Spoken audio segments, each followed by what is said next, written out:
Hi there. So today I'm going to attempt to zhuzh up this artificial autumnal wreath that I bought. I think I paid £12 for this. I did make a beautiful autumnal wreath for one of my daughters. I meant to make one for both of them, but it took so long to make. It was beautiful at the end. I'll show you a picture of it. She has it hanging on her internal door.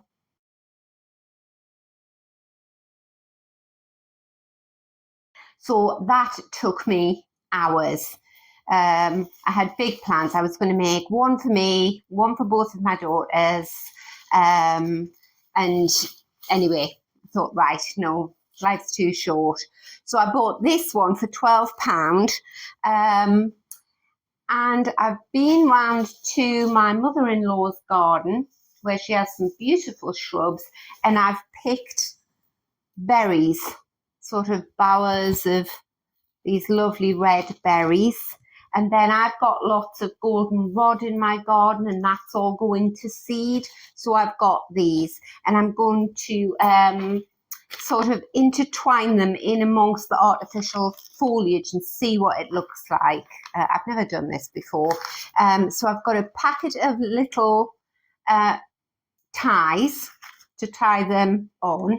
At the bottom of my mother-in-law's garden, she has some beautiful shrubs that sort of spill over into the adjoining field. And I did try putting some of that foliage in my daughter's wreath, but I think we call it Russian vine. I think I'll show you some footage that I took in the field.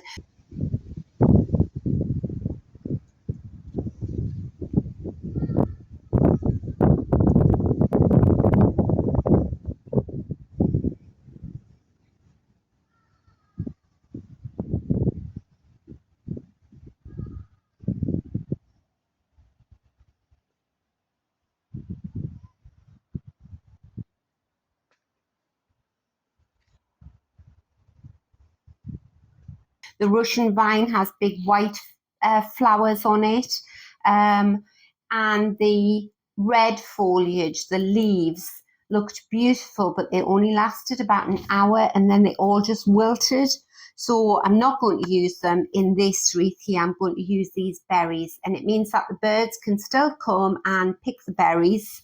So, right, let's get cracking. So I'll take the label off. That'll be the first thing.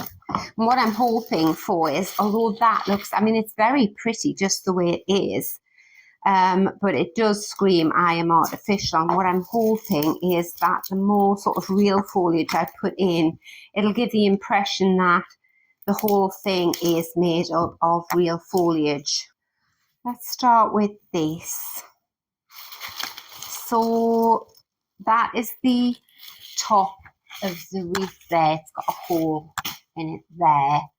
So I can either put this branch down at the bottom, or actually, I think if I have the berries sort of in amongst the foliage like that and sort of radiating out, that will be a more natural effect.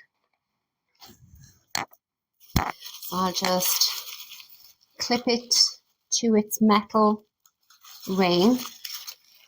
We'll just see how quickly I can do this. These little ties are great. I don't know, I just found them in the garage. Otherwise you're constantly tying bits of string on. Yeah. And then once it's in place, you just cut the little bit of plastic off. So that is too flimsy like that, so I need to secure it further down. So I need to secure this branch here. Oh, it does hold them nice and tightly. That's great. So that's not going anywhere. And then what I'll do is I'll intersperse that with a bit of this goldenrod. And you might think, well, actually, why don't you just put the branches in amongst the twine of the artificial leaves? But my garden is so windy, I know what will happen. It would just blow off. And then I'll put another string of berries around here.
Right, and then the moment of truth.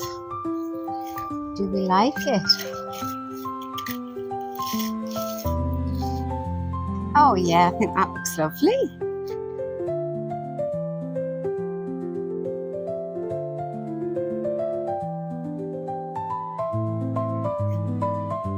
Those are my autumn displays there outside the garage. So yes, I'm very pleased with that. It just it gives the wreath a bit more sort of bulk, a bit more body, doesn't it? A bit more interest. So yeah, and I should have timed it, but I didn't. But I think that probably took me about 10 minutes to vamp it up a bit. So, and you can use all sorts. You can use, this is the hydrangea that I used to take some of the heads off when I made my daughter's wreath. And then I have a paler hydrangea round here. So you can see some of the flowers are still nice and fresh, and then some of them have started to go over, and some of them have gone completely over, and then they sort of go that pale colour. But a nice mixture of hydrangea heads. They're good. They last very well. This is where the new bud will form, and if you leave the old head on, it means if you get a hard frost, the head takes the frost and it protects the bud. So don't strip all the heads off your hydrangeas when they're finished. So there we go. I hope you've enjoyed the video. If you've got loads of time and a big garden with lots of beautiful seed heads, oh, I've just seen a seed head from an allium. I was saving this. So I've got lots of alliums in the garden, and that's what they look like when they're finished. So you could actually make a very sort of rustic wreath, couldn't you? Just with seed heads. That would look a bit funny, just sticking out the top there, but a whole seed head wreath, that would be a good idea. So yes, until next time, thanks for watching and bye.